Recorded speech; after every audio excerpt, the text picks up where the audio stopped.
บายดีทุกคนอยู่ดีมีแห้งมาพบกับผู้ข่าบาทาวรคนอยู่สวนมื้อนี้ผู้ข่าสิมาแนะนำหักหญ้าพื้นเมืองลาวเฮาพี่น้องใส่แต่พ่อแต่แม่เฮามาแต่บรรพบุรุษเฮามานี่เด้พี่น้องต้นนี่ต้นมักเงียงดุกพี่น้องนี่เด้เห็นบ่หมากเพิ่นนี่เด้หมากเพิ่นสิเป็นจังซี่ได้พี่น้องเอ้ยนี่เด้หมากสุกเลยกินก็ได้เด้อหมากคนนี้เด้อพี่น้องเด้อกินก็แซ่บเด้อนี่เด้หมากเงียงดุกนี่ได้ใบเพิ่นเป็นจังซี่ได้เงียงดุกน้อยตัวนี้หาสิบ่ใหญ่เด้อพี่น้องเด้อเพียงแอวเพียงเอิกเท่านี้แหละประมาณเม็ดปลายนี่เด้สังเกตมึงเด้อพี่น้องเด้อหมากเงียงปลาดุกเวลาเพิ่นสุกยามนี้นี่เด้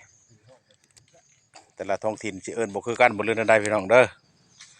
นี่เด้ใบเพิ่นก็สังเกตเด้อพี่น้องเด้อหมากเงียงปลาดุกสรรพคุณประโยชน์ของเพิ่นละดีหลายอย่างเด้อพี่น้องเด้อ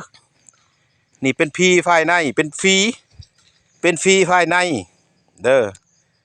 เอามาต้มกินต้มกินเด้อพี่น้องเด้อ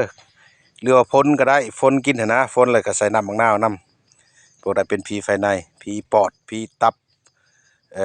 เป็นตับพีอยู่ตับพีอยู่ปอดพีอยู่ลำไส้เฮาเอามาฝนกินหรือว่าต้มกินก็ได้เด้อใส่น้ำ2 ลิตรคันต้มกินคันฝนกินก็ใส่น้ำเครื่องจอกฝนใส่น้ำมะนาวกินผู้ใดบานี้ ผู้ใดเป็นโรคเกาต์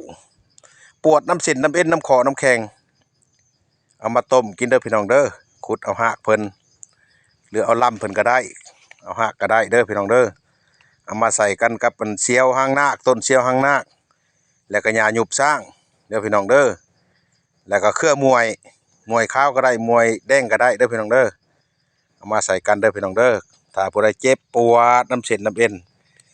เด้อเอามากินเด้อพี่น้องเด้อจือจำนำไว้เด้อแต่ละท้องถิ่นเคยใช้เคยกินอันใด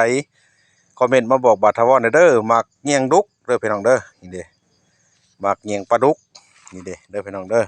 แต่ละท้องถิ่นเคยใช้อันใดกินอันใดก็คอมเมนต์มาบอกบาทาวร